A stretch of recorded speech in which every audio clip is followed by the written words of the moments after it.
Nileyo bunga, damani bunga, kay bagida zamani daryomi, tanisi roma bunga, taku roma bunga, nabalonga nudami nunami, inungi na bunga, tuyunik sa zunga, nukanya yang ilanga, mamariya niwi, piyumaya niwi, pikaha bunga, tasamunga twinaludi.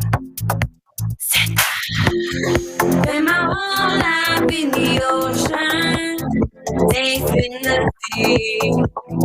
Now I wanna show the whole world my devotion to you and me. I love it. I love it. I love it. I love it. Let's go.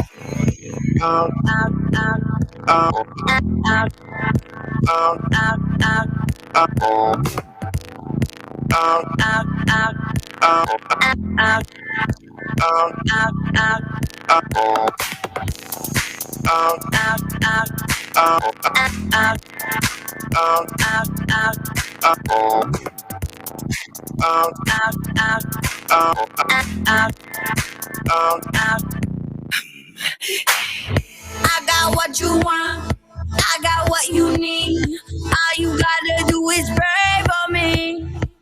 Tell me I'm beautiful, tell me I'm powerful. All you gotta do is say to me that you wanna spend your whole life in the ocean, safe in the sea. If you wanna show me your devotion, come with me. Come with me. Come with me. Come with me. Come with me. Out, out, out, out, out, out, out,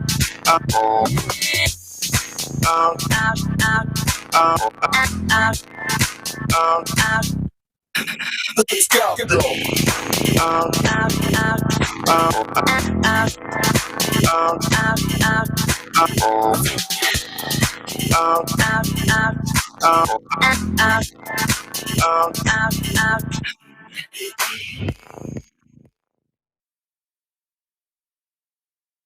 Hi, everyone, and welcome to AC Vision. We are coming to you live from the Ottawa campus, and it feels so great to be back in this building.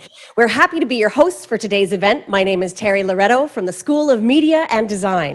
And my name is Martin Lee, and I'm from the School of Advanced Technology. I have to say, being here without a mask feels wonderful and also slightly, naked here. But this morning, we hope you feel inspired, energized, and motivated as we set stage for the future and as a collective explore Algonquin College's plans for a coming year. Algonquin College would like to acknowledge, however, and it's really important we take a moment to think about where we are, right? We are Algonquin College, and we're sitting here on the unceded and unsurrendered territory of the Algonquin Anishinaabe people. Wherever you are out there in the cyberverse, as well as the people here joining us today, we're all on lands that have been occupied for a very, very long time, right? And it's important, particularly this year, as a lot of people have started to reconcile with some of the stuff that's happened in our past, right? Both present and what's currently happening, that we take a moment to think about where we are at Algonquin College, right? We have a role to play in this. We all have a dedication towards truth and reconciliation, and it's important that we take that moment to reflect on where we are. So I do want to thank the people who have been here well before I got here as a settler, and I thank them very much for the stewardship before I got here. Excellently said, Martin. Miigwech. And there is so much to get to today. But before we do get right to it, I would like to point out that this is our very first hybrid event, although some of you have probably been involved in some. For us, it's a first. So we have a live, intimate audience in Ottawa with us today, and hundreds of folks joining us online. And events, they rarely look the same. But this hybrid approach, enabled us to give us some options that we could customize. So whether you're sitting at home, live in studio, or watching as a viewing party, every element of today's event has been designed with you in mind. So if you want to stay in your PJs at home, not wear pants, that's okay. Exactly. And I think that statement warrants a comment that we have a big job today. How I got it, I don't really understand. But aside from providing comic relief, which happens most of the time I stand up, we will guide you through the morning. There's a couple of housekeeping items.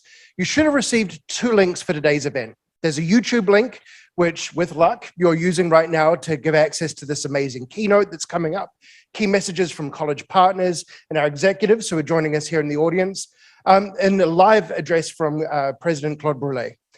Throughout this segment, populate the YouTube chat, right? I realize that this is a weird world we're living in right now, but make sure you're being social, talk to your colleagues, right? This is the closest we're going to be able to get until all of this starts to go away, and goodness knows when that's going to happen.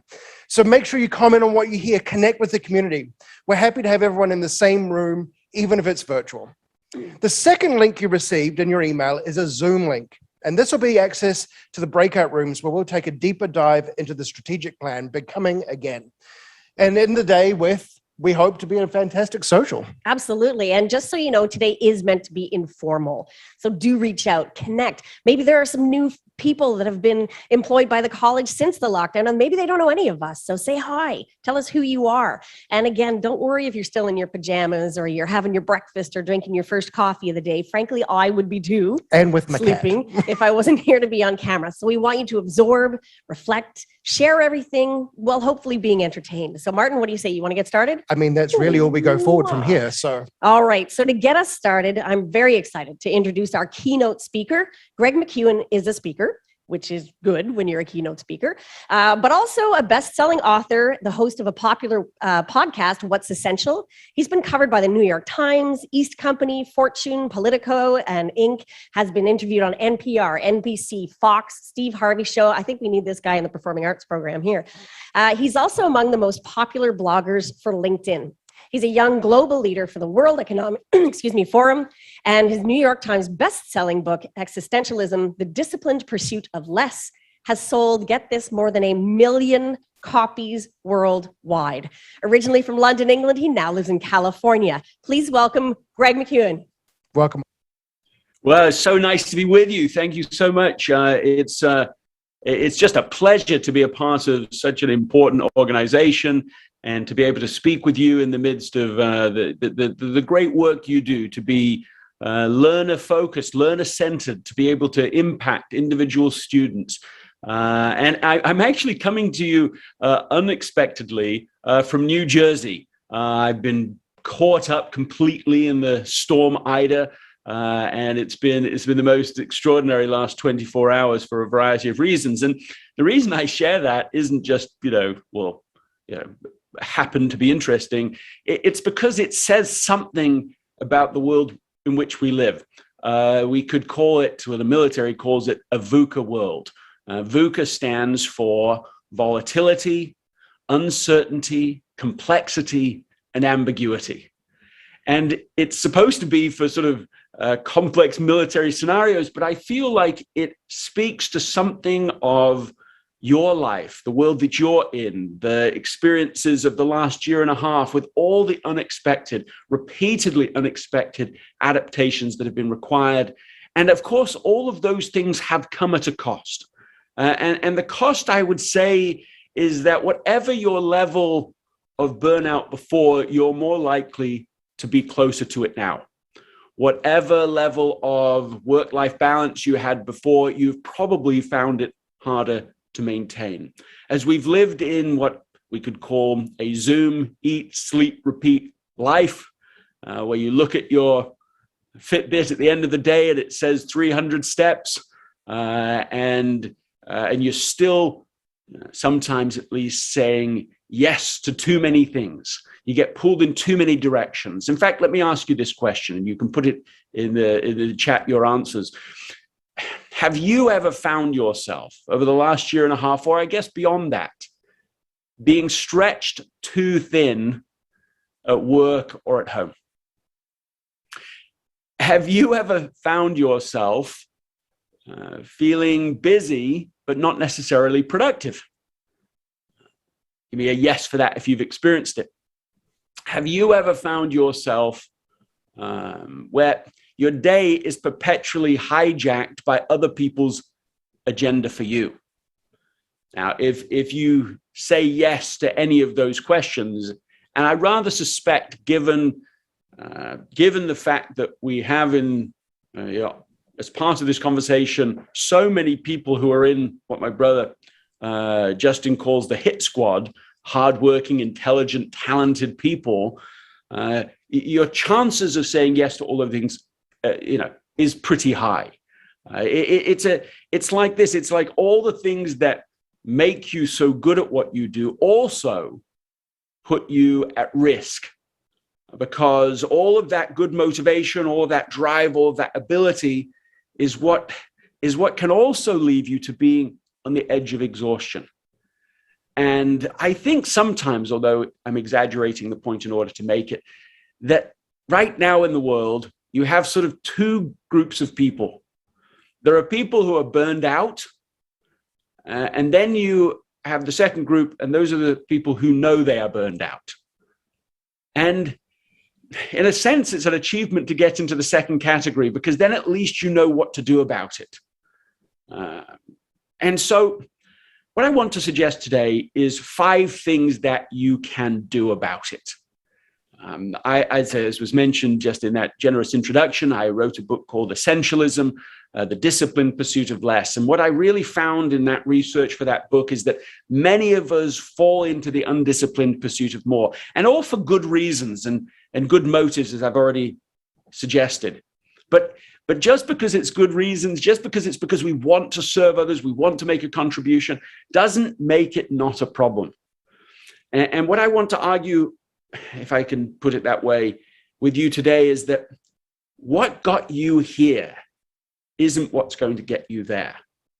If you just try to do more of the strategy that got you here, you're going to burn out and still not break through to the next level of contribution. We need to find a different way of operating.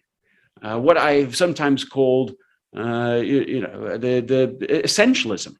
We need to, no, I say it differently. We need to become an essentialist.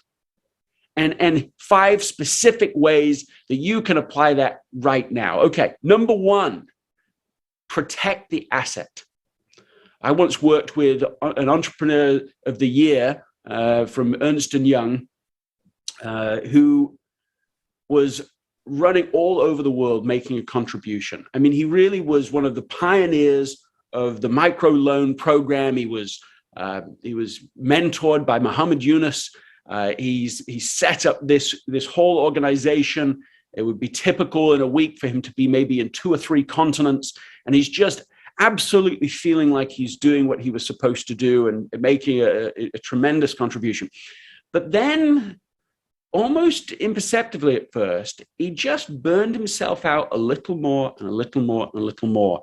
He was sleeping less. And then suddenly he told me, he said, I woke up one in the middle of the night one time, it was like a gunshot had gone off. He sat up in bed. He looks around and his wife's there asleep and his children are still asleep. And he thinks, oh, maybe I was dreaming something. And then a few days later, it happened again. And then a few days later, it happened even in the middle of the day, something went off. So he goes to the doctor, what's going on? And he goes through all these tests. Finally, the doctor said, listen, you have seriously got to recuperate. You're gonna need some months to do this because your system is discombobulating right now. And he said to me, oh, I'll watch this. He said, that's what I thought. Internally, I was like, I don't need months for this. Like 2 weeks, I'm an overachiever. In 2 weeks, I'll be back. So he goes home and he starts to sleep and rejuvenate. And he started sleeping 16 hours a day, crawled his way back to the doctor. A couple of weeks later, he says, okay, I get it. I am absolutely, I'm way more exhausted than I realized. I'm way more burned out than I realized. It took him 3 years of recovery. He had to step aside as the CEO of the business he's built. This is unthinkable to him that such a thing would have to happen. And he summarized all of those lessons in that single phrase. I've already shared it, but let me just share it again. He said, what I learned from that painful, personal, and professional, discombobulated experience was that you have to protect the asset. And just to be clear, the asset is you. You are the asset. There's no contribution that can be made to any of the other students, to any of the students, rather, if you aren't protecting you mentally, physically, emotionally, even spiritually. You need to be protecting that. And let me give you a single rule to be able to manage that, that intent. And it's this: simply do not do more today than you can recover from today. That's it. Or we could say it slightly differently. We could say, do not do more this week than you can recover from this week. Now, I accept that there could be some exceptions to that, right? There are some days that are just unusually intense for a variety of reasons. But you definitely want to be careful that over time, you aren't just repeatedly being in that pattern. Because if you are, it is predictable with like close to 100% certainty that you will end up burned out. And then you're no use to anybody. Then you can't make a contribution. It doesn't matter why you were getting burned out. If you're burned out, whatever those purposes and drives and motives were will suddenly be nothing. And what we want is to be able to perform sustainably, in this case, all year long, but also in your life, a lifelong contribution. So we need to be able to find a way that we don't just get rid of the asset of you in order for a short-term benefit. So that's the number one thing that you can do. Number two thing that you can do is I'm going to suggest that you create buffer in your schedule. And what I mean by that is most of us, when we try and design our day, will put in meetings back-to-back, appointments back-to-back, phone calls in the middle. And it's like what we're imagining is that everything will go optimally. No one will be late to a meeting. No meeting will go over time. The phone call will stay within the amount of time that we've allotted for it, and so on. Same for projects. We think, well, this project, I'm sure I can just get this done. If I just cram it, we'll be able to do it within this amount of time. And the problem is that the problem is something called the planning fallacy, which is that almost everything is a brain heuristic, and almost all humans are guilty of it. And it's this that says that we underestimate how much time and everything will take. I mean, just think about yourself. Just think about all the things that you have ever taken on, all the projects you've taken on, and say, what percentage of them took longer and more resources than you expected, and how many, what percentage of them took less time and resources than you expected? And I've asked that question all over the world. So sort of an approximation is maybe 90-10. The 90% of these things take more time and more resources. So what you can do is, because we cannot know what is coming or something unexpected coming, because we can only really expect the unexpected in life, because of the VUCA world in which we are living, we need to create buffer. That means windows of time on our schedules, for example, that just blank time, a meeting with yourself. Yeah. And this isn't just for, this isn't just for anyone. I mean, anyone can do this. I learned part of this strategy from the former CEO of LinkedIn, Jeff Weiner, who puts on his calendar 4 30-minute segments every day, just blank, sort of meetings with himself. Sometimes he'll use it to catch up on emails. Sometimes he'll use it with some emergency that's come up. When he didn't do it before, when he didn't have that practice, every day started feeling frenetic and frantic and stressful. When he started to do it, he found that just the whole day seemed different to him. He was able to be more present. He was able to be, to apply it to you, it's like when the student walks in, you can be there for them. You can be present with them. You can really listen to them. You can show them that respect. With your co-workers, the same, because you're not so frantically rushing from everything to everything. Buffer to me is something that, when I was trying to teach my young children the idea of buffer, we started a little game in the car, a buffer game. And it was not entirely sure it was a super safe game in all ways, but it was to try and go from point A to point B in the car without ever stopping. So how would you try and do that? What would you do? Well, if you drive in the normal way, then you're sort of quite close to the car in front of you. When you get to a stoplight, if you're going fast, you might have to put on your brakes quite suddenly. If somebody swerves in front of you, the same, you're going to stop. And you have a very uneven journey. It's fast and then slow. It's sort of boom and bust. And if you want to make it smooth to the point that you literally never stop, you have to create a lot of space between you and the car in front of you. And so then you have to look down the road a ways and see, they're slowing down now, so I'll slow down now. So it gives me some buffer between here and there. If you want to avoid burnout, if you want to figure out a better way of executing so that you can make a higher contribution without burning out, I highly recommend creating buffer in your schedule. One more way to create buffer, just another illustration, is that when you estimate how long a thing will take, just add a sort of 50% additional time to your estimate. If we know that we, as humans, underestimate time, you can make up for it by adding a little more time to it. Okay, so that was number 2, create buffer in your schedule. Number 3, this is a very essentialist, specific idea here, which is to ask yourself every day this question: what is the most important thing I need to do today? And that sounds like a pretty simple question, but it's got quite a profound underpinning to it. Because typically, the way that we operate our days is, first we live out of our inbox. Email is guiding us, texts are guiding us.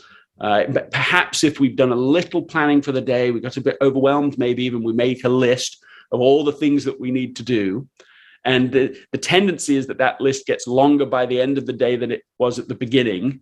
And so, that's the sort of the way that we're operating in the world. An alternative approach is this idea of identifying a single intent for the day, or our most important mission for the day. If you've ever had the misfortune of being in the hospital with somebody in recovery, there's often a whiteboard on the wall, and it will say, my goal for the day. It doesn't mean, even in the hospital example, that you're only going to do one thing, but it helps to have a point of focus. And so this idea of figuring out the most important thing to do today is supported by this interesting linguistic piece of history. The word priority came into the English language in the 1400s, and it was singular. What did it mean? The very first or priorest thing. So for the next 500 years, according to Peter Drucker, it stayed singular. So it wasn't until the 1900s that people pluralized the term.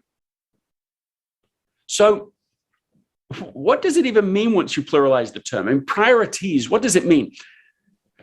Can you have very, very many very first before all other things? It's sort of an absurdity. I mean, it's a kind of madness. I mean, of course you can't have very, very many very first before everything else things. I mean, that's just crazy. And yet sometimes we live our lives a bit like that. We start to feel like everything is equally important. And so we start to try and do all of it. And that means we start to make a millimeter progress in a million different directions. We start to plateau in our progress or even start to fail altogether. And so it's a small but powerful strategy to take a moment every day and literally write down, what is the most important thing I need to do today? I heard from an entrepreneur in England who had got into essentialism and pulled that question from what she'd read. And she said, okay, I'm going to do this every day. She said at first, the answers she got were to do with her business because, some key customer, some key project, something that was urgent. And so, the first answers each day when she did this, she found herself it was to do with the business. And then slowly over time, even though the question remained the same, the answer changed. And it changed to items about protecting the asset. She suddenly realized, my goodness, I'm not sleeping properly. I'm not sleeping enough. I'm sleep deprived. It's affecting everything, the quality of my life, the quality of my relationships. So she started to sleep better. And there were answers that she got about protecting the asset. And then she said one day, she got a call from her dad. He said, listen, Mum's in the hospital. It's nothing serious. It just, it's happened before. It's no big deal. I just wanted to keep you in the loop. You've got too much going on in your life to worry about this. I just, wanted to let you know. The day that happened, she asked herself the same question that she was asking every day. What's the most important thing I need to do today? That day, she said it was like time stood still. She remembers where she was, the weather outside, everything inside, because she knew with a sort of, let's say, a sort of perfect clarity. She knew where she needed to be and what she needed to do. And so she knew she had to leave and go to the hospital and be with her mum. It was a 2-hour drive to the hospital. So she's really committing the rest of the day to being able to focus on this. Even if she's going to do other things, this is now, she's oriented towards that focus, that priority. She gets to the hospital. She's talking to her mum. She has a nice moment with her. She says, look, I love you, Mum. So very happy to be here. Her mum says, oh, so pleased you're here too. I love you too. Well, within an hour of that conversation, her poor mum has fallen into a coma. No one was expecting that. And she never recovered from the coma. A week later, she had the unfortunate job of turning off her mum's life support machine. And the reason I know about the story at all is because she wrote to me simply to say, if I hadn't been an essentialist on that day, I'd have made a completely different decision, a completely different trade-off. And that leads us naturally to the fourth thing that we can do immediately to, right now, to become more of an essentialist in our lives. Because that idea of making a decision, to make a trade-off, is a key practice. And so let me just, I'll say it first of all. The key idea is to get skilled at negotiating a trade-off with the people around you. Could be with the students even, could be with your boss, could be with your peers, could be somebody reporting to you. It could be with any relationship, but is to be willing to negotiate a trade-off. The word decision itself, now we've gone through the priority route, but let's just talk about the root of the word decision as well. It comes from the Latin to sid or sis, which means to cut or to kill. You know, it has the same root words as scissors and fratricide and homicide. It's the idea is that you haven't made a decision unless you've said no to something. That's almost lost in our modern vernacular. It's almost lost in our sense of what decision-making is. Typically, we think of decision-making as what you say yes to. It's exactly the opposite idea. It's what you say no to that matters. And what a non-essentialist tends to do, non-essentialist, right? Someone who is fallen into the undisciplined pursuit of more. They're just saying yes to everyone and everything without really thinking about it. What they believe is they can do it all. And not only that, they think if I do it all, then I should be able to have it all. And they've been totally conned into believing that such a thing is possible. Of course, we can't do it all.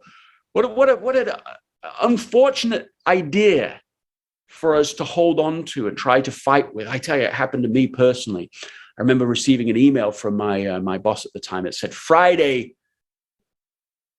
She wrote Friday between 1 and 2 p.m. would be a very bad time for your wife to have a baby.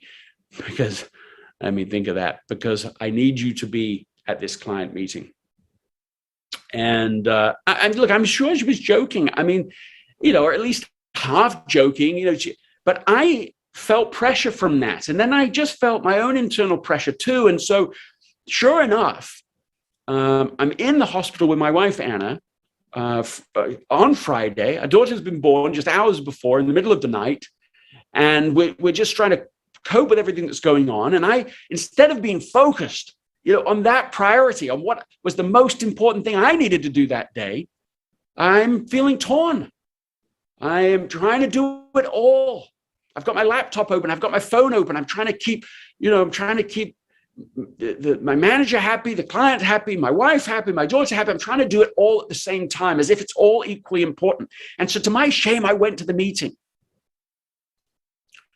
And I remember afterwards even that the manager said, oh, the client will respect you for the choice you just made. And I don't know, maybe they did, but the look on their faces did not, let's say, evince that sort of confidence. Here's what I learned from that experience. I learned that if you don't prioritize your life, someone else will. If you don't prioritize your life, someone else will. That is a lesson I learned expensively. You can learn on the cheap. And what that looks like, beyond what I've already been describing, is that you need to take responsibility for negotiating the prioritization of your life. You can't just wait for somebody else to do that for you. Well, they will if you wait for them, but they won't almost certainly prioritize your life actually according to the values that matter the very most to you. And really, it's not very fair to expect that they will. I mean, imagine the thought experiment we'd have to go through, that all the people that email you and text you and ask for things have all sort of collaborated together in a big room next door about what is the absolutely most useful, highest priority that we could have, Greg do today. And let's just only ask them to do those most important things. I mean, that's just not even close to an approximation of what happens. This is like the opposite. They're just reactive in their life and they're being reactive in your life too, to some extent. And so what can you do about this? I mean, I would just put to you this idea too, on the way to a very practical solution here. A lot of people think that life is divided up into, loosely speaking, I don't think about this consciously, but that life is either about polite yeses. When someone asks you, you've got these two choices, polite yes or a rude no. And as soon as you think it's kind of those options, then you're going to do a lot more polite yeses. And that's exactly what most people do who are high achievers and talented and all the rest that we've talked about. So an essentialist really discovers the third alternative, which is, to negotiate. Of course, there's you can have a negotiated no. You can have a negotiated yes. You can have a polite yes. A polite no. there are all these other options in the middle. And I had a personal experience about this that I wanted to share with you. I'm just looking this up. I took a picture of this so I could read it with you. This is what happened. I was talking to my daughter, one of my daughters, and I was trying to persuade her to read an extra book. You know, she's read many, many books in her life. She's probably read by this point in her life, I would say maybe, 150 books. I mean, seriously, like a real reader. So it's not like I was going, hey, here's a book. This is what it looks like. I was like, I don't know, I was like that manager who sort of spontaneously sees, has this shiny new object on the way to work. Oh, this is what you should do. Has an idea. Hey, you should just do this project. And so it was well intended, but it was like I had forgotten that she had a life, had commitments already. So she pushes back, not impolitely. And then I leave, go to my office at home and go to a meeting. She slips a note under the door. And this is literally the note. That's what I was looking up. I want to read it to you. Yeah, because this is she do a polite yes, rude no, or negotiate. Have a look. Have a listen, rather. She writes, I already expressed my unwillingness to read this book, but I'm willing to make a counteroffer. I'm not willing to read it all in one day today, but I'd be happy to explore the possibility of reading it in the future over the course of a few weeks. I believe it would be best to wait till the end of my literature assignment.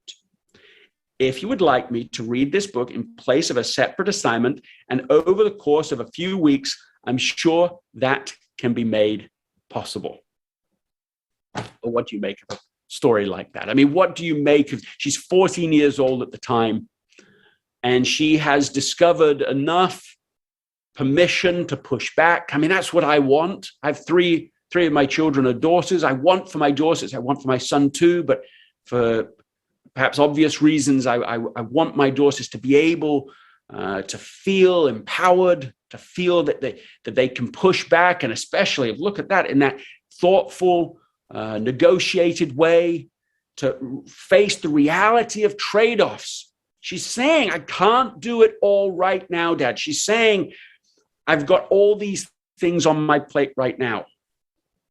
And so similarly, your responsibility when you're negotiating for yourself is to show that there are trade-offs, to stop pretending that you can do it all, to stop saying yes as if you can just absolutely do everything for everyone. You can't. And the corollary of this is that in any time you have influence with someone else, maybe you're the boss, or maybe it's just even with a student, it could be, to stop pretending, well, that they can do it all, to make it safe for them to have a prioritization conversation with you, to have a trade-off negotiation. So you might say to somebody, if you're asking them to do something, look, what am I asking you to say no to in order to say yes to what I'm asking you to do here? To be aware and conscious of the natural trade-offs in everything, so that it's safe enough for people to have that conversation. Number 5 thing is a follow-up on this idea of safety, is to create a culture of listening in your life, in your relationships, and in the groups you're a part of, in the teams that you're a part of. A culture of, not just of listening, I should say it differently, a culture of deep listening. That's what we're going for. Now, that's an unusual way to go in perhaps in the conversation, but what I found is that is sort of the price for living a life that really matters. And there's lots to explore and to unpack here, but let me share one story that I think captures it, together. As it happens, well, this is an aside, I'll get to the actual point in a second. As it happens, I attended law school in England before quitting to come and pursue this life of teaching and writing and all the rest of it that has fortunately followed. But I want to share a story now of somebody that stayed at law school in London and became a barrister, and might have stayed a barrister if he hadn't had a family emergency come up in South Africa. So he travels to South Africa, and then he's bought first-class tickets. He's in first class on the train, and he's traveling across South Africa, and the porter comes to him and says, you're not allowed to be in first class. And he's like, I am. I have the ticket. Here's the tickets. And he says, no, you may not be here. And there's enough fuss about this, as you could probably imagine. But eventually, the porter literally takes him and throws him off the train. And he sits there in the train station the rest of the night, and he just sits there just thinking about this. And it's a defining moment for him. It's a real decision, to cut.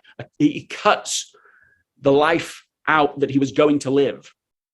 He says, I am fighting this issue. I'm going to stay here as long as it takes. And it takes a long time. I mean, it takes 23 years for him to get the law changed that had allowed him, because this is in the middle of apartheid, and he's in this system. He changes the law. He has to go to jail along the way with his great self-sacrifice in order to do it, but he is successful. And a lot of people have been following this story. So when he leaves South Africa eventually, and he goes back to India, the home of his birth, but not a place he's been living for all these years, people have read about his successes, and a whole crowd of people have gathered at the train station, and they're following him. They want him.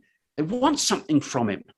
And what they want is this great compliment. They want him to run for office so that so he can be in a position, a titled position, with that power to be able to push the British out. Is what they were trying to, this is what they wanted from him. And as an example that he was developed essentialist by this point, he said no to that. No. He listened inside of him, and he knew that was not the right thing for him to do.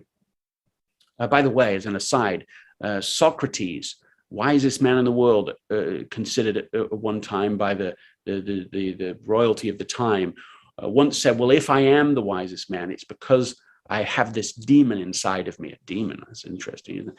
Terminology, we wouldn't think of that. And this demon tells me what not to do. He never tells me what to do, but he tells me what not to do. And I follow that. And as I followed that, it has made me wiser, smarter, better. Well, Gandhi seemed to have that same internal sense at this point, guiding what not to do. I'm not going to run for office. That doesn't feel right. That doesn't feel like the path I'm supposed to be on. That's not my essential mission in life. And so instead, what he does, it's extraordinary to me that he did this. He said no to that. He said, instead, I'm going to spend what turned out to be a whole year of his life listening. I mean, deep listening, not just sort of not speaking when somebody else speaks, but really genuinely trying to understand what's going on. Why is it possible that so many Indians can be so effortlessly constrained and restrained by so few British? And he's out with the poor, and he's in the paddy fields, and he's trying to construct this 3D perspective of what's really going on. And he finds an answer eventually. Something essential, yes. Small, infinitesimally small, but infinitely important. And what he finds is salt. Salt. That's the answer to his question, or at least one important answer. The British controlled the production of salt in India at that time. And if you can do that, you control the production of bread and the entire food chain. And so what grew out of that insight was a determination to change that law. And he walked across India in a demonstration of civil disobedience to make salt at the beach. And as evidence that he had identified the thing that really mattered amidst the trivial many, some 600,000 people followed him. Became known as the Salt March. The British stand back. I mean, who is this little man, and where does his power come from? I mean, he has no title, no money, none of those external evidences that you'd normally associate with power. What he had was clarity, and clarity produces a power. He'd identified the thing that mattered so much. And people knew that something serious was happening here. Through that and a whole series, of course, of experiments that followed, experiments with, I almost want to say it, with essentialism, a very determined, disciplined pursuit of less but better, which things mattered and which things didn't, and removing constantly from his life all the things that don't matter at all. In fact, I went to South Africa on one occasion. I was speaking to a group there, and I went to, it's just outside of Durban, the Phoenix settlement where Gandhi was for those 23 years.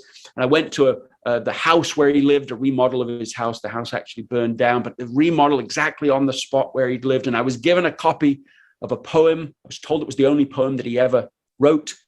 And in that poem read these 4 words. They're such a succinct summary of the deeper points that I'm trying to draw upon today. Reducing oneself to zero. To remove from his life all of the things that weren't his real life. To remove all the non-essentials so that he could let the essential life live and breathe and be manifest. And how was it manifest? He brought independence to the largest democracy in the world. It was 300 million people at that time. Now we're 1.2 billion. I mean, what a contribution. When Gandhi died, it was the US Secretary of State, General Marshall of the Marshall Plan, you may know from that Second World War rebuilding.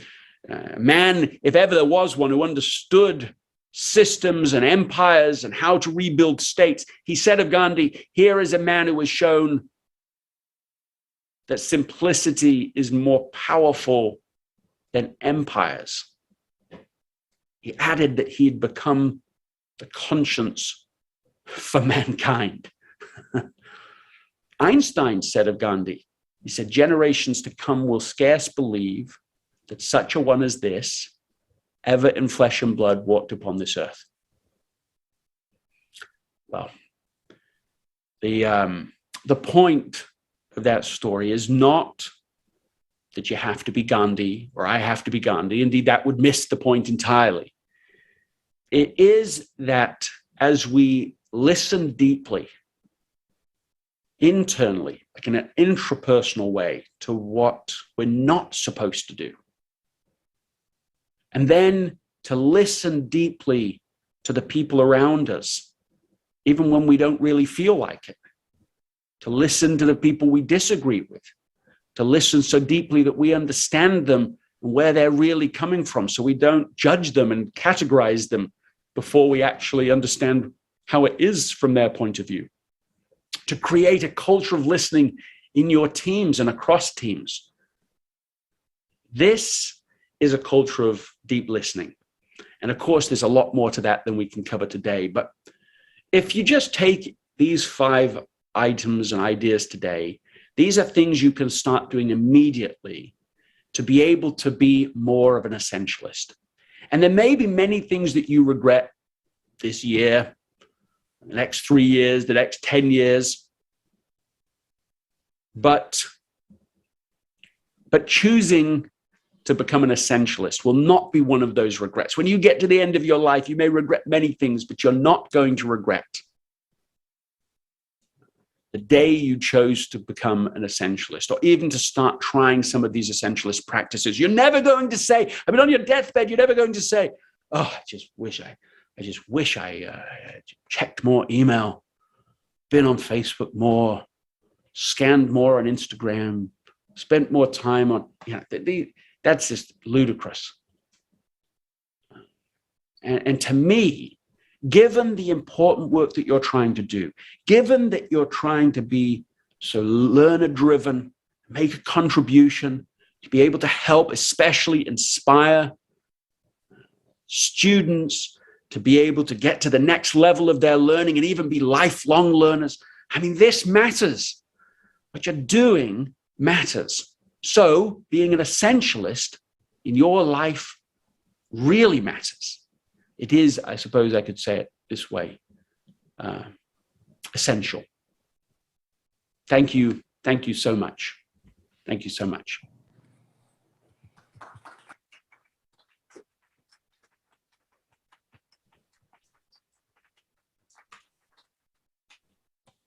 Awesome. And thank you so much, Greg, for kicking off this morning. I wish I had known a little bit more about this essentialism. I wouldn't be tap dancing in front of a live screen and countless others online. I'm also not sure how essential my cat is at home. So we might not throw everything out. But really, so much of that to me just speaks to making sure that your cup is full before you can fill somebody else's. And I love the concept of the buffer. I saw a lot of people nodding in the room, and I'm sure people were at home. You're on a Zoom call, and oh, sorry, I've got another one at 3:00. I got to go right now, and you feel like you're doing a disservice to the person you're in the meeting with. So by putting 10, 15 minutes between meetings with students or with faculty or with employees, we have support staff who are incredibly good at that. Managing our schedules and I love in our department, Darlene will say, Terry, just stop. You can't do it all. And my boss keeps saying, stop saying yes. So I'm taking so many lessons away from this and putting that buffer, in place it's the best for everybody. For sure. I'm going to have to go get that book now. Absolutely. And, as we look forward as employees of this fantastic institution, we can take all of those 5 essential tools that Greg was talking about, apply them where you see fit in your own community, in your own work. And with that said, we'll get back on script. Let's change focus and learn what's in store for the AC community this year. I would like now to introduce our union presidents as they give us insight into what's to come from them this year.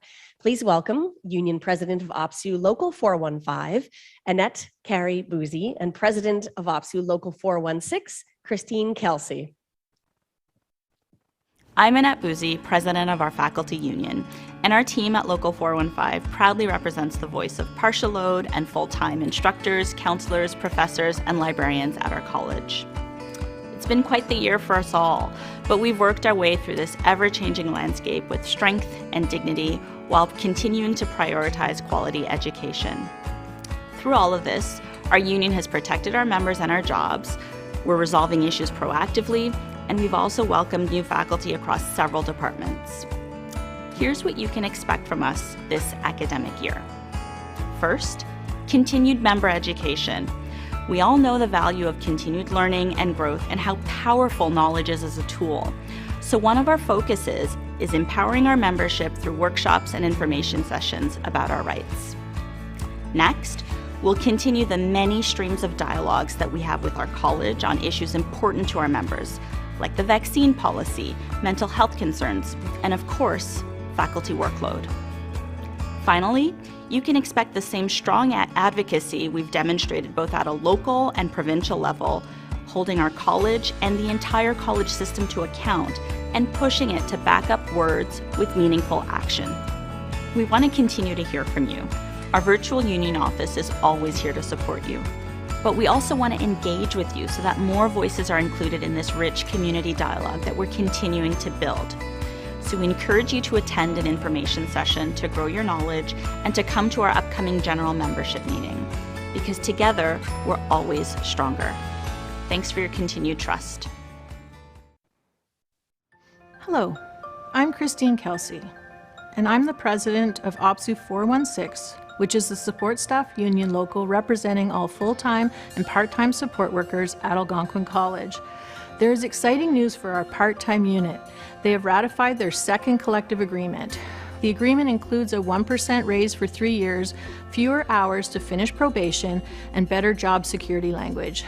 A big thank you goes out to our very own Doreen Follett, who is part-time support at our Pembroke campus and was part of the 7-person provincial bargaining team. Part-time support staff, your job now is to work together to build for your next round of bargaining. All of our food service workers, as well as some of the workers from the bookstore at the Woodruff campus, were laid off in May 2021. But we are happy to say that some of those workers are being recalled, and food services will be reopening this fall. When you are on campus, be sure to stop in and welcome them back this September. We are hoping the college will recall all of our laid-off members over the coming months as the college slowly starts to bring more people on campus.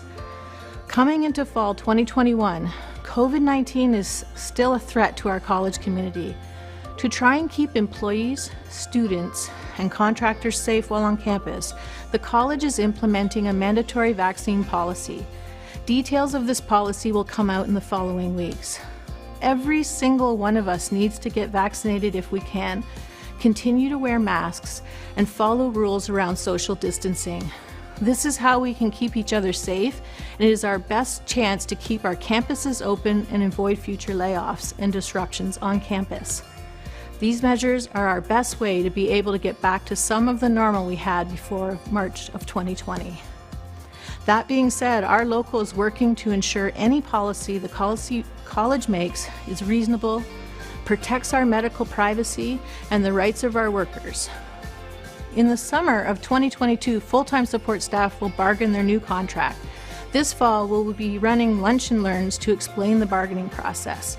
In December, the full-time unit will meet to tell the bargaining team what we want in our new contract. Watch for information about that.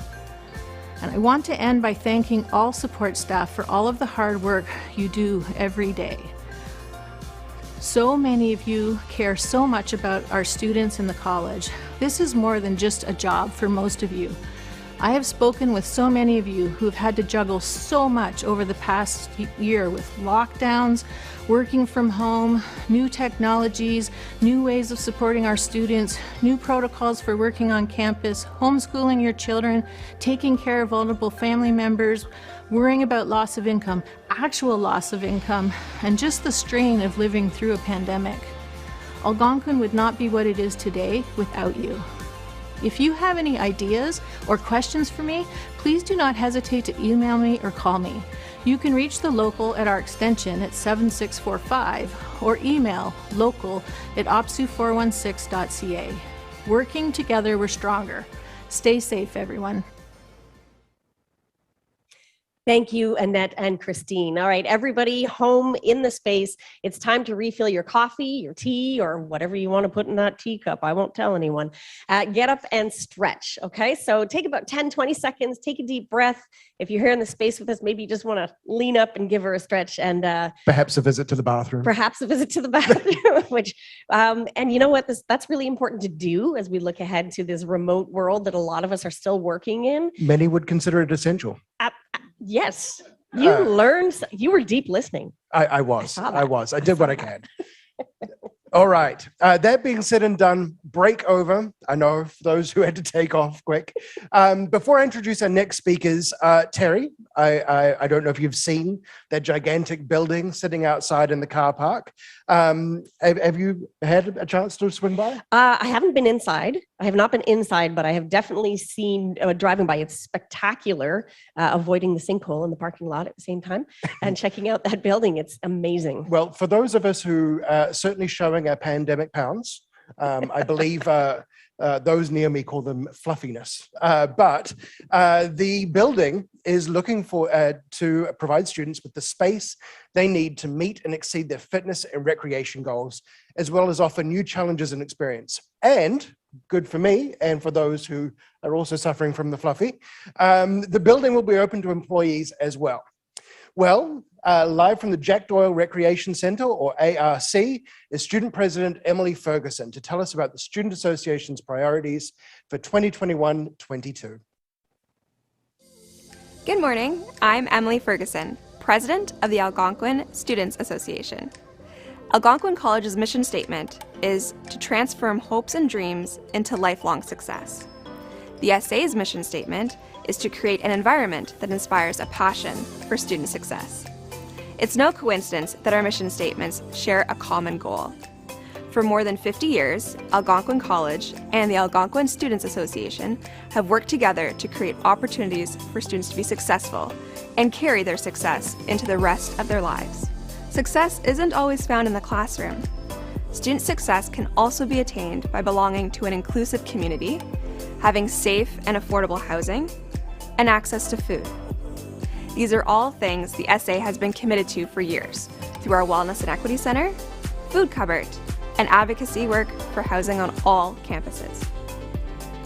Even though this year should see more of us back on our campuses and more students receiving some face-to-face instruction, it will not be without its challenges.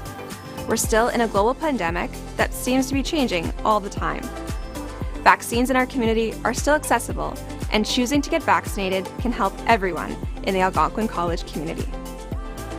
This brings me to the SA Board of Directors priorities for the 2021-2022 academic year.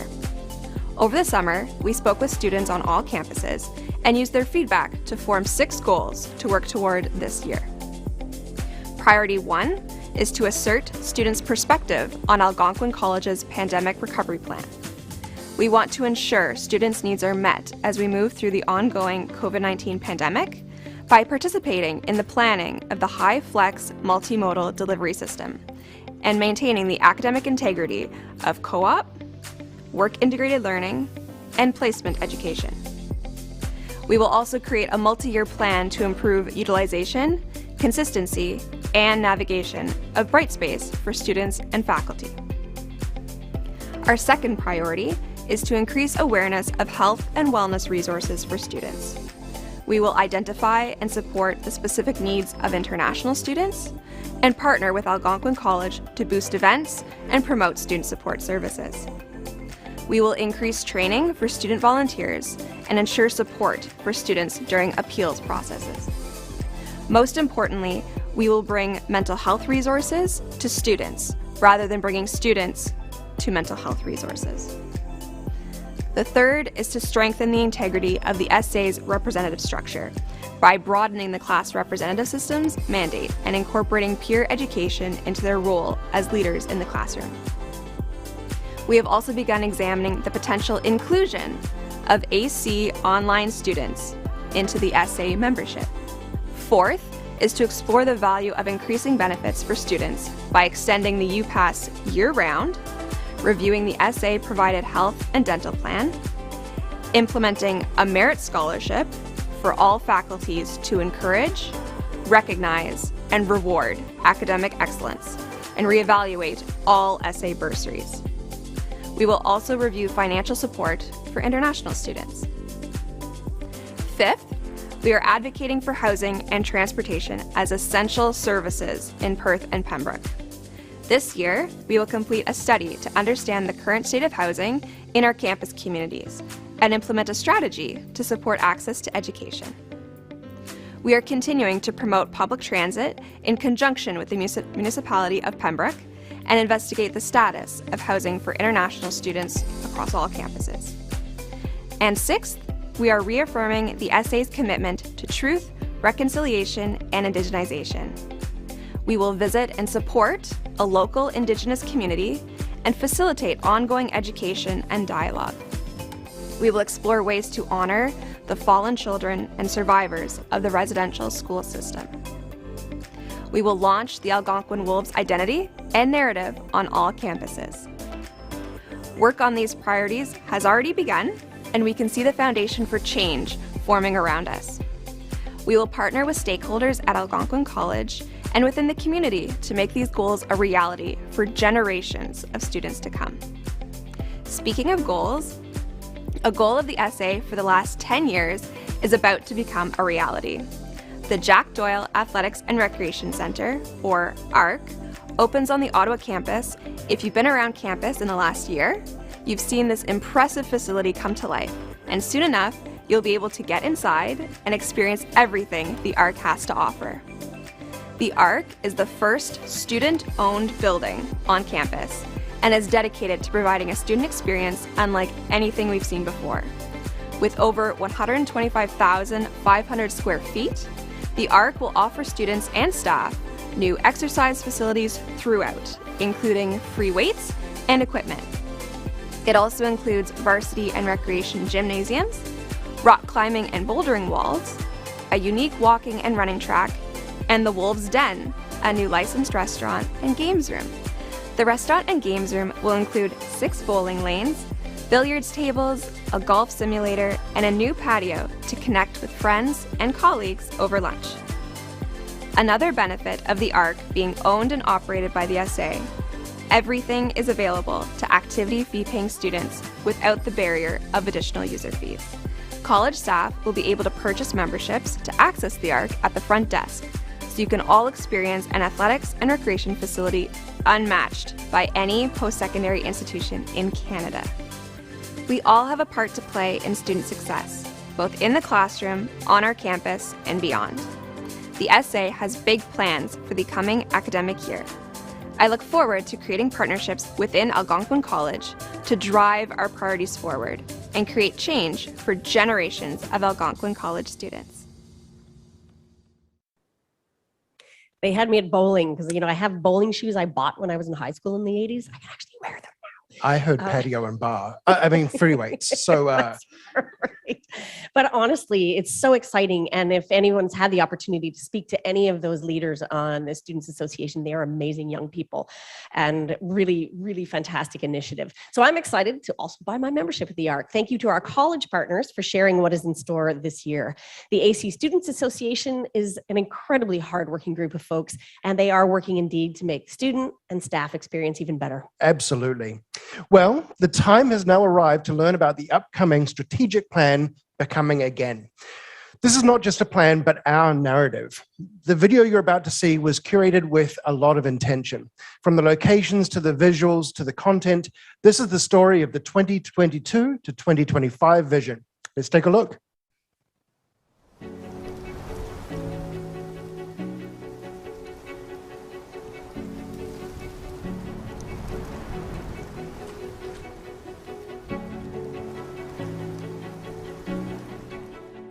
Welcome, colleagues, to AC Vision 2021.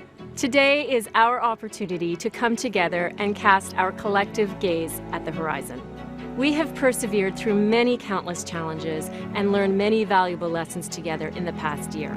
And this summer, we are finally feeling a sense of hope swelling across the college community. There are moments on any journey when the path ahead can seem uncertain. But as we navigated the many twists and turns these past few months, we kept moving forward. We're always looking ahead. In due course, the patches of blue sky started to reveal themselves through the treetops. And soon enough, we will come upon an opening where the forest thins out, and we are presented with a grand expanse and an incredible vista. It is with this anticipation that we meet here today with these hopeful signs growing around us. This is an exciting time for the college as we emerge from the last year equipped with a new sense of resiliency and strength. Algonquin College has been hard at work on its own recovery roadmap. Our new strategic plan, aptly named Becoming Again. Last fall, an executive team was established to replace our existing strategic plan. The team gathered input from across the college community and created this visionary document. Today, we want to tell you the story of Becoming Again. Members of the Algonquin College executive team will each take a turn walking you through the dynamic concepts and ideas that will help us embrace the opportunities on our immediate horizon.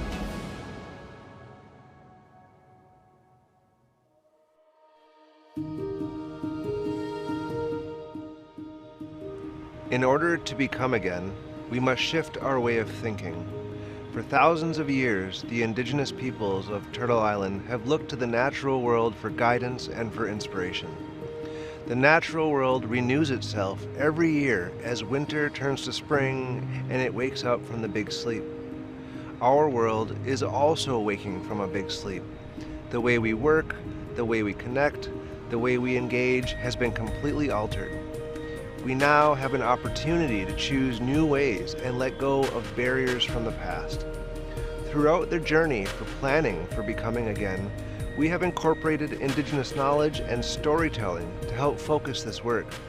With this approach, we examine the world around us with both Western and Indigenous perspectives. When we see with two eyes at the same time, we discover more depth and detail by incorporating an Indigenous approach.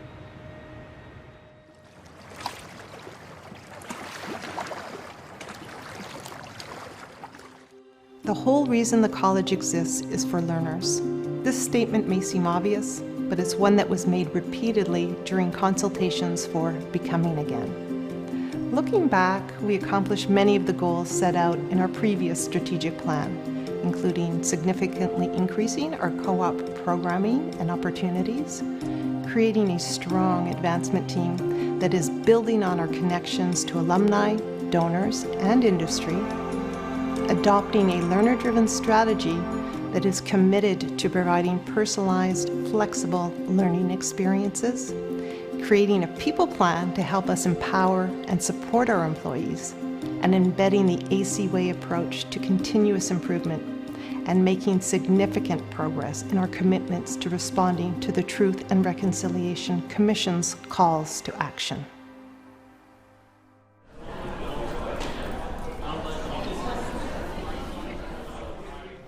Innovation, resiliency, inclusiveness, compassion, and connection to people and opportunities will define us as we go forward. We will continue to embrace indigenization across the organization and be guided by our core values of caring, learning, integrity, and respect. The importance of meeting the needs of mature, career-focused learners, especially our own alumni and our business community, is greater than ever. Labor market disruptions have heightened the demand for flexible, individualized learning plans that help people and their employers adapt and transition to new careers or new lines of business. In order to respond, Algonquin College must maintain its commitment to innovation. If there's anything that the pandemic has taught us, it is that we can respond to these changing needs and expectations quickly and creatively.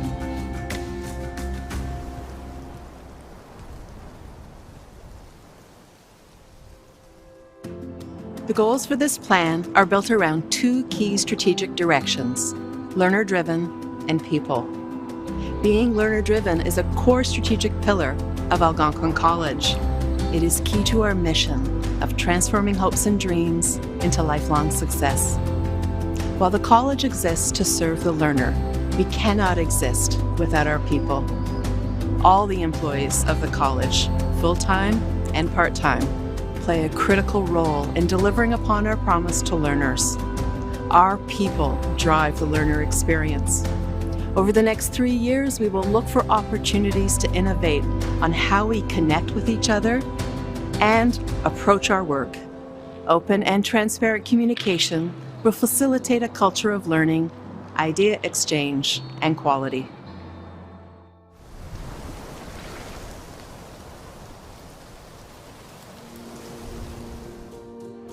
Throughout our programs, processes, and interactions with each other, we will renew our commitment to embedding continuous improvement through the AC Way, Indigenous ways of knowing, and sustainability practices.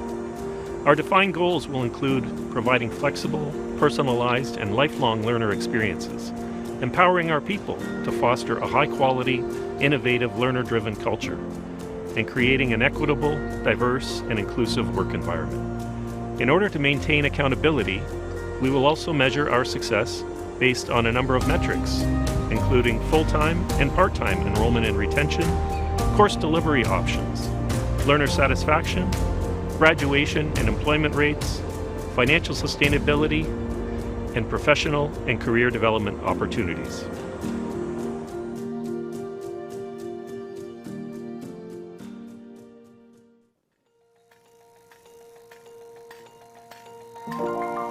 Our executive team is now working to develop a multi-year business plan that will allow us to make progress on these strategic goals. Each unit within the college will make their own commitments to achieving these goals. We will also engage with our external community partners, industry, government, alumni, donors, and others to identify how they can be partners in transforming the hopes and dreams of our learners, to ensure that we all thrive together in the years ahead. Every member of the college community has an invaluable role to play in supporting our commitments to our learners and our people in helping us to become again. Miigwech, merci, thank you. Becoming again. I think we can all get behind all of the messages put across in that video. And now the moment we've all been waiting for. No, wait, that's a little cheesy. How about this one? Friends and folks, mes amis et toutes les personnes, la première étoile, the first star of the game. Please welcome our president and CEO, Claude Brûlé. Thank you very much, Terry. Good morning, everyone. Bonjour, Kwe. I'm speaking to you from our beautiful Indigenous courtyard, Ishkadawan, at our Ottawa campus. But first and foremost, aren't our MC, Terry and Martin, doing a fabulous job? Let's give them a round of applause. Well done to both of you. Well, typically, historically, we come together as a college community just before the fall term start up for a variety of reasons. To reconnect with fellow employees, to hear motivating and inspiring guest speakers, as we have this morning, to listen to our union partners and our Students Associations leaders and their priorities, I said priorities plural, for the year, as we have this morning, and to learn from our executive team about our collective future and our upcoming goals for the year. And what a great video this was this morning. Very inspiring, very zen. Love it. The aim is to leave today's event feeling energized, excited, and ready to tackle the opportunities and challenges that lay ahead as we make our college vision come to life. And such a joy to start our morning with the dynamic Craig McEwen. His inspiring remarks will no doubt give everyone some food for thought. They're so appropriate for the times that we've recently endured and continue to experience as a result of the pandemic. And I've watched some of his previous videos as well, and I love some of his quotes. This one, he didn't quite say it this way this morning, but it goes something like this. Sometimes what you don't do is just as important as what you do. And something he said again this morning, remember that if you don't prioritize your life, someone else will. Now, who would have thought when we started the academic year last fall, with all the protocols, all the measures, the remote learning, the service delivery we put in place at the time, they would still be in the throes of a pandemic a year later. The promising results of the vaccines and the decreasing case count in the spring certainly gave us all hope that this fall might see a return to some sort of normal. But normal, in the sense that we return to life exactly as it was pre-pandemic, is not what any of us expect, certainly not now. Our community has changed, society has changed, and things will be different going forward, at least to some degree. That's what transformative experiences do. They push you forward such that the previous state is no longer possible to go back to. Think of a caterpillar and butterfly analogy as a metaphor for transformation. If you clip the wings off the butterfly, you don't get a caterpillar back. That state is gone. Initiatives such as providing more choice and personalization for learners and clients, and piloting new flexible work arrangements are some examples of what we're doing now to incorporate lessons learned from the past year and continue to innovate as we become again. Sure, we look forward to a time when we can enjoy more in-person activities on our campuses. We're certainly living that this morning with our limited audience in Nawapan. But I can say with some certainty that it won't be the same pre-pandemic experience. We come together today with an opportunity to learn from the past in order to shape our future. We'll continue to change and evolve, make progress, and improve in order to make our community a better place to live, to study, and to work. Reflecting on the lessons of the past year and a half, I think that we are more compassionate and more understanding of each other. We've seen firsthand the impact of the pandemic has had on the health and well-being of so many, seniors in particular.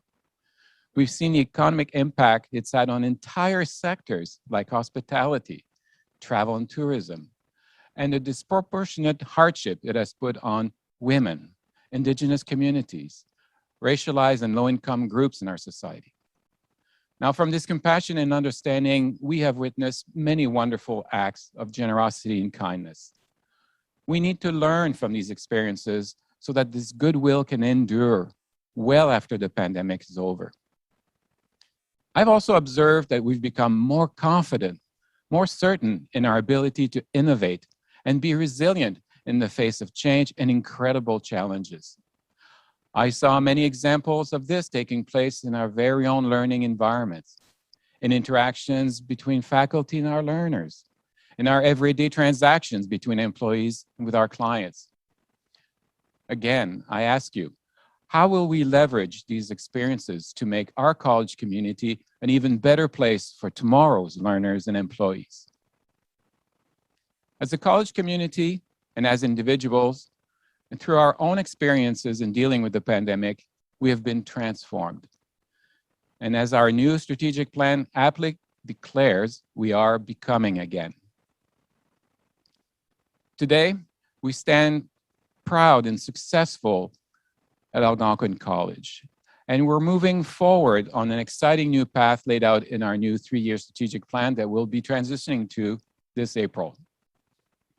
We embark on this journey with our ongoing commitment to truth and reconciliation, to learn, to listen to Indigenous peoples, communities, elders, and colleagues who have lived on these lands for a very, very long time. Peace, friendship, and respect. The 3 tenets codified in Wampum Belt treaties agreed by our respective ancestors and other Indigenous teachings inspire us to think and act differently, to see the world and the possibilities that exist through a different lens. This is what becoming again truly means, putting people first. It means letting our compassion and empathy help us create a truly equitable and diverse and inclusive work environment at the college, one of our 3 goals of our new strategic plan. An important part of that work is the inclusive climate survey we're asking all employees to complete so that you can help us understand the barriers to inclusion in our workplace. This in turn will allow us to make data-informed programming and investment decisions related to equity, diversity, and inclusion. I strongly encourage you to take 10 minutes and answer the few survey questions honestly so that we together can help transform our work culture. We acknowledge that our success as an outstanding organization ultimately comes from you, from all of us, our community of colleagues and learners. And to do that, we must empower each of you to foster a high-quality, innovative, learner-driven culture at Algonquin, to instill collaboration and continuous learning and improvement. And of course, central to all this, and our goal number 1 of our new strategic plan, is nurturing our learner-driven culture by providing flexible, personalized, and lifelong experiences. Now, I know many of you will be participating in breakout rooms later today to further discuss these cornerstones of our new strategic plan. It's a great opportunity to bring your voice to the table, to begin the next phase of our journey to becoming again, and to help us work, learn, and succeed together. Let me close out by offering my sincere thanks to all of you. Your hard work, your sacrifices, and the decisions you've made along the way to ensure your health and well-being, that of your family and loved ones, friends, and the community at large, have all helped us get to this point, where with renewed energy, hope, vision, and inspiration, we can truly begin to look at the many incredible opportunities that now lay ahead for us as the college recovers, rebounds, and thrives. I look forward to our breakout room conversations and working with you as we embark on a new academic year. Welcome to our academic year 2021. Miigwech, merci, thank you. Wow, thank you very much, Claude. And with that, we have concluded the information sharing segment of the AC Vision. So now it's time for us to connect as a community. We're going to have an opportunity to reflect on both the messaging from our keynote, as well as the new strategic plan. What's essential to achieve the outcomes of that plan? So we now ask you to leave the YouTube link that you got and that hopefully you're using to watch this, and to join the Zoom meeting link that was in your email. So if you don't have it, don't panic, sit still, we got you. The events team are going to be adding it into the comments section, hopefully now. So when you arrive at the Zoom link, you'll be placed into a breakout room. The leadership team members will help guide the conversation. And don't forget that when you're done in the breakout rooms, we will bring you back into the main room, where we'll end the morning with some live music, hopefully some fun polls, and that really will bring us into, hopefully, a brand new and exciting year. So thank you for joining us for the formal part of this morning, and let's go to the Zoom and have some fun. Zoom, Zoom. Indeed.